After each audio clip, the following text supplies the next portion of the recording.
RTK, le journal. RTK 87.6 FM. Nous informons sans nuire. Vous écoutez Kakou FM, mesdames et messieurs, tout de suite le journal, mais d'abord le sommaire.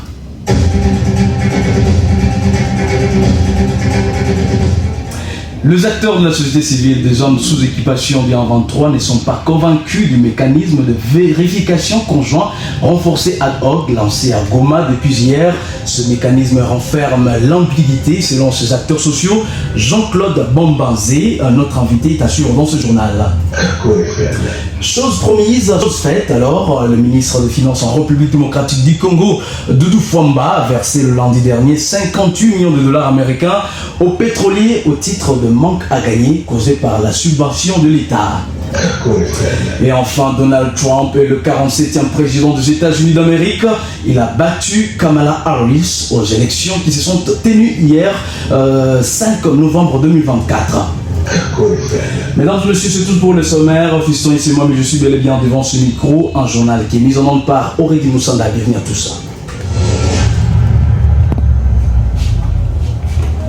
C'est dans le sommaire, depuis le lundi 4 novembre de cette année, le ministre RD congolais, alors des Finances, a procédé au décaissement d'un montant de 58 millions de dollars américains en faveur de pétroliers pour le paiement des avances sur leurs créances certifiées en fin décembre 2023. Doudou Fwamba Likunde a annoncé cette bonne nouvelle au cours d'une séance de travail avec le pétrolier de toutes les zones de distribution, signifiant que cette action du gouvernement vise à soulager tant soit peu leur trésorerie et à garantir un approvisionnement interrompu, bien sûr, du pays en produits pétroliers.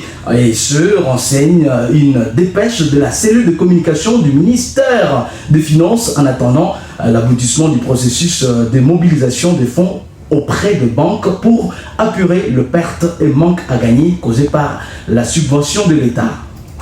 De la coalition M23 AFC, soutenue par le Rwanda, selon le gouvernement congolais. Celui-ci reste sceptique et évoque des ambiguïtés qui ont caractérisé ce processus.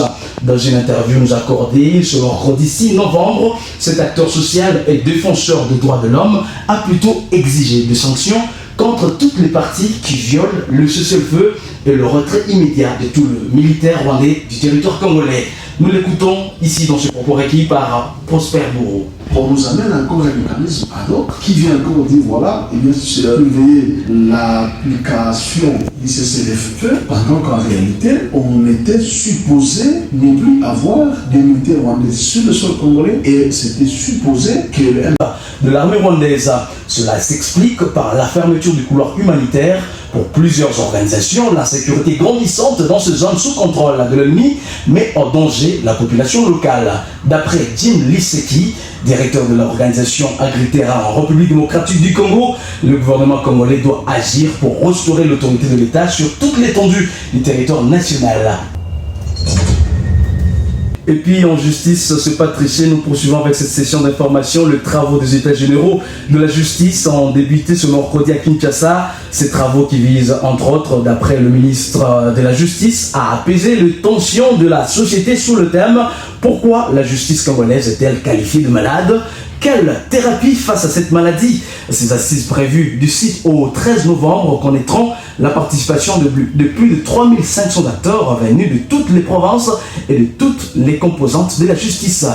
Plus de détails avec Gloire Balolagui. Dans son discours, le président Tshisekedi a indiqué que cet événement crucial offre l'opportunité de scruter avec lucidité et honnêteté l'état de notre système judiciaire, d'identifier les défis envers la restauration de la justice alignée sur les valeurs fondamentales établies par les Saintes Écritures. Le chef de l'État a ensuite rappelé les attentes du peuple congolais à une justice respectée et respectueuse des droits de chaque citoyen. S'adressant aux magistrats, il a martelé avec une fermeté sans faille que seront prises les mesures nécessaires et rendre de la justice ce qui trahirait leur mission et par ricochet leur serment. Merci beaucoup, Gloire Balolagé, pour ce détail. Et rendons-nous à l'international, c'est officiel, je l'ai dit dans le sommaire, Donald Trump est à nouveau élu président des États-Unis d'Amérique.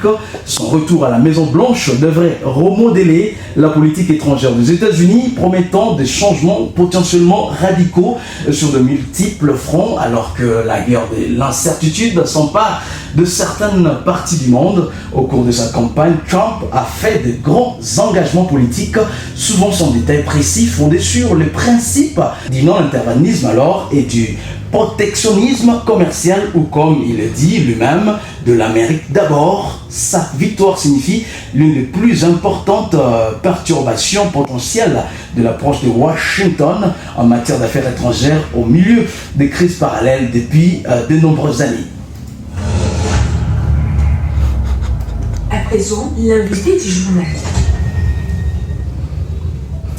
Jean-Claude Bambanzé, bien sûr notre invité de ce journal, il précise de la société civile, le président alors de la société civile du territoire de Rutshuru, et il revient sur l'ambiguïté les ambiguïtés alors qui ont caractérisé les travaux de mécanismes de vérification ad hoc renforcés lancés à Goma, c'était le mardi.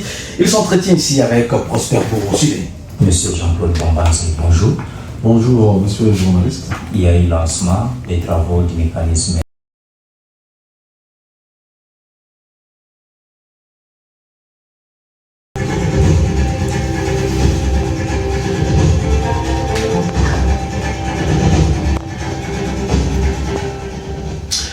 Wanamemba wa shirika za kiraia walioshiriki katika mazungumzo inayolenga kuboresha hali ya usalama mashariki mwa Jamhuri ya Kidemokrasia ya Kongo ad hoc, kama vile ijulikana kwa jina maarufu hapa jijini Goma, wasema kutoridhishwa na hatua zilizochukuliwa humo. Mtamsikiliza Jean-Claude Bambanzé, mwenyekiti wa shirika la raia tarafani Rutshuru, katika taarifa hii.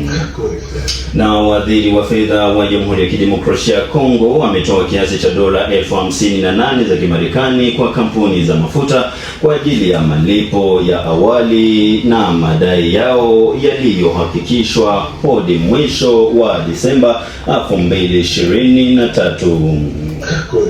Na huko Marekani, rais wa zamani wa nchi hiyo Donald Trump wa chama cha Warepublikani amenyakua ushindi kwa uchaguzi uliofanyika tarehe 5 Novemba mwaka huu. Bwana Trump anyakua ushindi huu dhidi yake Bi Kamala Harris wa chama cha Wademokrat.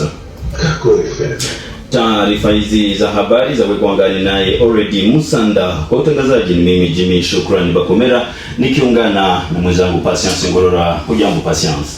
Jambo.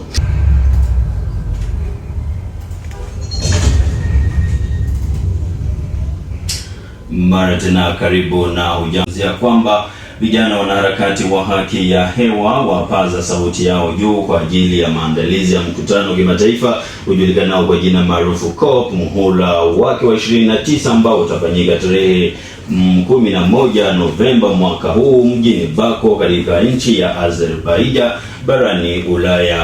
Wanaharakati hao wa mazingira waliokusanyika katika mtandao wa mabadiliko ya hali ya hewa ujulikanao kama RSRCC wanatoa mapendekezo kadhaa kwa serikali ya Kongo ndani ya lengo la kuhakikisha kuwa Jamhuri ya Kidemokrasia ya Kongo inafaidika na ahadi zote zilizotolewa wakati wa kikao cha COP muhula wa 28 kilichofanyika Disemba mwaka wa 2023 huko Dubai. Kwake Placide Amisi, mkurugenzi wa program katika mtandao huu wa mazingira, ni muhimu Jamhuri ya Kidemokrasia ya Kongo kama nchi yenye suluhisho ipate viturukishio kadhaa vinavyolenga na kuisaidia kupambana vizuri na ongezeko la joto duniani ambalo lina madhara makubwa kwa viumbe vyote duniani. Placide Amisi alizungumza na Fiston Isemwami. Yamekuwa mengi Patience. Wanamemba wa shirika za kiraia walioshiriki katika mazungumzo inayolenga kuboresha hali ya usalama mashariki mwa DRC ad hoc hapa mjini Goma wanasema kutoridhishwa na hatua zilizochukuliwa humo. Ni kwa mfano Bwana Jean-Claude Bambanzé, mwenyekiti wa shirika la kiraia tarafani Rutshuru, eneo ambalo karibu vitongoji vyake vinadhibitiwa na waasi wa M23 wakisapotiwa na jeshi la Rwanda. Mwanaharakati huyu wa haki za binadamu anasema kwamba kungechaguliwa sanctions dhidi ya Rwanda kwa kutoheshimu makubaliano ya Luanda iliyoagiza pande mbili kusitisha mipango, hali iliyopigwa marufuku na M23. Tumsikilize hapa Jean-Claude Babanze. Mtazamo wetu ulikuwa tusubiri kwamba gavumenti ya Rwanda kupitia waziri wake mambo ya nje atatangaza kirasmi kwamba jeshi lao linaondoka kwenye udongo wa Kongo na linarudi Rwanda, na hapo ndipo chanzo cha amani kinaweza kuonekana. Mapigano makali kati ya waasi wa M23 na vijana wazalendo imeripotiwa tangu asubuhi ya leo Jumatano tarehe 6 Novemba huko Kahira na Tambi katika usultani wa Bashali tarafani Masisi humu jimboni Kivu Kaskazini. Inasemekana kuwa mapigano haya yamevuruga usalama wa umma na kusababisha wakazi wengi kukimbia makazi yao. Kulingana naye Dunia Ambroise, mwenyekiti wa harakati za shirika za kiraia Mouvement de la Société Civile du Congo katika lugha ya Kifaransa, katika usultani wa Bashala ni sharti serikali ifanye kazi yake kwa kurejesha amani katika maeneo haya yanayokuwa chini ya udhibitisho wa waasi wa M23. Amezungumza hayo naye Dieu Merci Hugo. Kwa uchungu ndio tunaendelea kuona teatri ya vita juzi